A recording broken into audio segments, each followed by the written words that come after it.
आज मसूर डाळ, पालक आणि ओट्सचे धिरडे करायचेत. त्यासाठी मी 2 वाट्या मसूर डाळ 3 ते 4 तास भिजवून घेतली. त्याच वाटीने 1 वाटी ओट्स घेतले आणि थोडासा पालक घेतला. अगोदर ओट्सची पावडर करून घ्यायची. नंतर त्याच भांड्यामध्ये मिरच्या, जिरे, लसूण वाटून घ्यायचा.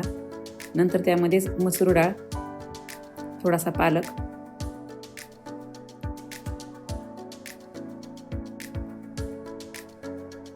आणि थोडीशी ओट्सची पावडर टाकायची त्यामध्ये आणि थोडं पाणी टाकून याची पेस्ट बनवून घ्यायची.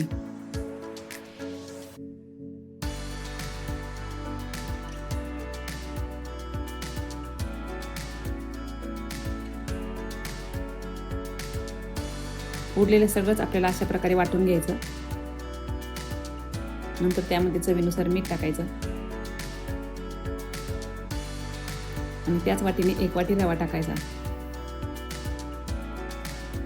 रवा व्यवस्थित मिक्स करून घ्यायचा, मुठळ्या झाल्या नाही पाहिजे. त्यामध्ये किसलेलं गाजर टाकायचं, थोडासा बारीक चिरलेला कांदा. तुम्हाला आवश्यक असल्यास तुम्ही दुसरी भाजी पण वापरू शकता. थोडंसं पाणी टाकायचं, धिरड्यासारखं बॅटर बनवून घ्यायचं. तव्याला थोडंसं तेल लावून त्यावरती थोडेसे पांढरे तीळ पसरून घ्यायचे. त्यावरती आपले हे धिरड्याचं बॅटर सोडून घ्यायचं.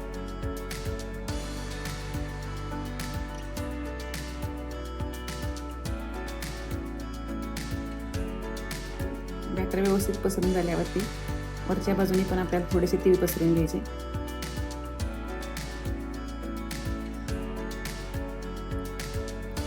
आणि झाकण देऊन खालची बाजू चांगली भाजून घ्यायची. वरची बाजू कोरडी झाल्यानंतर त्यावरती थोडंसं तेल टाकायचं आणि धिरडे पलटून घ्यायचे.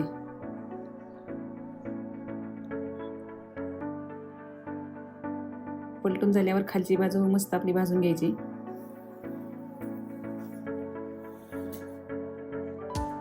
हे धिरडे एकदम रुचकर लागतात.